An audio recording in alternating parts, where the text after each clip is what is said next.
Hi everyone. सो आज के इस वीडियो में हम लोग जो टॉपिक डिस्कस करने वाले हैं वो हो गया distribution of charges on concentric shells. मतलब बेसिकली जैसे अगर यहाँ पे दो कॉन्सेंट्रिक शेल्स हैं, ठीक है, एक का रेडियस R1 एक का रेडियस R2 हो गया। अंदर वाला जो शेल है उसमें चार्ज पूरे सरफेस में Q1 डिस्ट्रीब्यूटेड है, ठीक है। ये चार्ज Q1 जो है पूरे सरफेस में डिस्ट्रीब्यूटेड है, ठीक है। सिमिलरली जो अ, ये जो आउटर शेल है उसमें उसके आउटर सरफेस में Q2 चार्ज पूरे सरफेस में यहाँ पे डिस्ट्रीब्यूटेड है, ठीक है। तो यहाँ पे मैंने ये Q1 और Q2 यहाँ पे मार्क करके रखा है, ठीक है। तो बेसिकली हम लोग यहाँ पे ये सीखेंगे कि हम लोग दोनों शेल का अलग अलग से पोटेंशियल अगर कैलकुलेट करना है वो कैसे कैलकुलेट करेंगे, पोटेंशियल डिफरेंस कैसे कैलकुलेट करेंगे, ठीक है। पोटेंशियल डिफरेंस किन फैक्टर्स के ऊपर डिपेंड करेगा, और अगर दोनों शेल है अगर उनके बीच में मैंने यहाँ पे कोई कंडक्टिंग वायर लगा दिया दोनों के बीच में, तो चार्ज कहाँ से कहाँ फ्लो करेगा, ठीक है। ये सारी चीजें हम लोग इस वीडियो में सीखने वाले हैं, ठीक है। अच्छा, अब मान लेते हैं कि जो इनर शेल है, ठीक है, इनर शेल उसका पोटेंशियल V1 है, ठीक है। तो V1 क्या होगा, V1 इज इक्वल टू जो मतलब V1 होगा वो potential due to charge Q1 plus potential due to charge Q2 होगा, ठीक है, V1, ठीक है। मतलब पोटेंशियल जो यहाँ पे इनर शेल का जो पोटेंशियल होगा वो इस चार्ज के लिए होगा, और जो Q1 चार्ज इनर शेल में है और Q2 चार्ज जो आउटर शेल में है, ठीक है।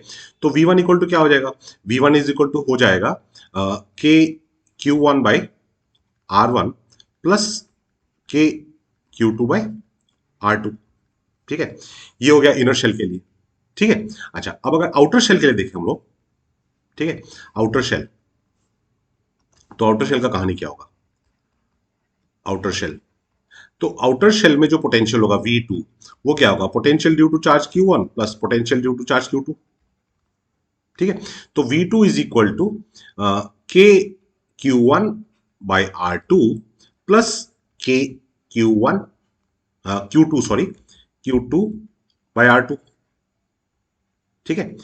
Q1 चार्ज भी उसके अंदर ही है तो रेडियस तो R2 ही लेना पड़ेगा, ठीक है। तो V1 V2 ये हो गया हमारा पोटेंशियल, ठीक है। अच्छा, अब अगर हम लोग को पोटेंशियल डिफरेंस कैलकुलेट करना है, ठीक है, पोटेंशियल डिफरेंस, पोटेंशियल डिफरेंस, तो डेल्टा V इक्वल टू हो गया V1 - V2, ठीक है। सो के Q1/R1 प्लस के Q2/R2, ये हो गया V1 का वैल्यू, ठीक है। और V2 हो गया माइनस के Q1/R2 माइनस के Q2/R2, ठीक है। अब कौन कौन से टर्म कैंसिल होंगे, Q2/R2 के Q2/R2 ये कैंसिल हो गया, ठीक है। सो इसका मतलब जो डेल्टा V हो गया, delta V it is equal to Q1 के Q1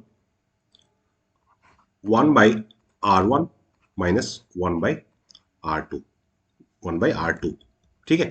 तो इसी चीज को मैं लिखता हूं ऐसे कि delta V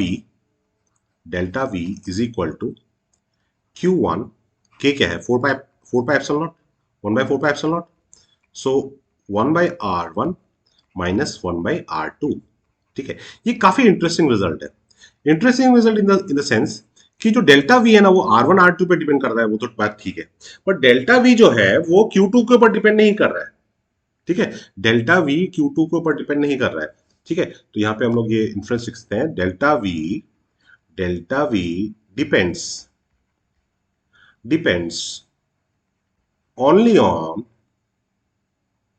Q1 and is independent of and is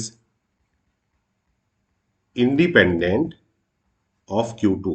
मतलब बाहर वाले शेल में कितना चार्ज है उसके ऊपर डिपेंड नहीं करेगा, पोटेंशियल डिफरेंस जो होगा वो अंदर वाले इनर शेल, ठीक है, इन दोनों के बीच में जो पोटेंशियल डिफरेंस है वो इनर शेल में कितना चार्ज है उसके ऊपर ही डिपेंड करेगा, ठीक है। इनर शेल में कितना चार्ज है उसके ऊपर ही डिपेंड करेगा, ठीक है। अच्छा, अब हम देखते हैं कि अगर इनके बीच में एक वायर लगा दिया, कंडक्टिंग वायर, ठीक है, तब कहानी क्या होता है इसको देखते हैं, ठीक है। तो यहां पे हम लोगों ने क्या किया, एक कंडक्टिंग वायर लगा दिया दोनों के बीच में, ठीक है, कंडक्टिंग वायर लगा दिया। ओके। अच्छा, अब मान लेते हैं कि जो Q1 है वो पॉजिटिव है, Q1 इज ग्रेटर देन 0। ठीक है। अब डेल्टा वी देखो, डेल्टा वी क्या था? डेल्टा वी था Q1 by 4 pi epsilon not 1 by R1 - 1 by R2, 1 by R1 - 1 by R2। ठीक है। तो अगर Q1 पॉजिटिव है, ठीक है, for Q1 greater than 0, delta we is greater than 0, potential difference. अब डेल्टा वी क्या है? डेल्टा वी जो है वो V1 - V2 है। तो डेल्टा वी अगर पॉजिटिव है, इसका मतलब V1 ग्रेटर देन V2 है। ठीक है, मतलब इनर शेल में ज्यादा पोटेंशियल है, आउटर शेल में लो पोटेंशियल है। चार्ज पॉजिटिव चार्ज है, positive charge always flows from high potential to low potential. Q1 तो पॉजिटिव लिया है मैंने, Q1 पॉजिटिव लिया है। ठीक है, इनर शेल में हाई पोटेंशियल है, आउटर शेल में लो पोटेंशियल है, positive charge always flows from high potential to low potential. तो यस का मतलब जो Q1 है वो कहां से, इनर शेल से आउटर शेल तक जाएगा। कब तक चला जाएगा? जब तक पोटेंशियल डिफरेंस जीरो हो नहीं जाता। ठीक है, सो Q1 flows flows from inner shell from inner shell to from inner shell to outer shell from inner shell to outer shell। ठीक है, ये हो गया आपका जब Q1 पॉजिटिव है, Q1 पॉजिटिव है। ठीक है, अब अगर मान लो कि Q1 निगेटिव है। ठीक है, Q1 इज लेस देन 0, मतलब Q1 में जो चार्ज है वो निगेटिव चार्ज है,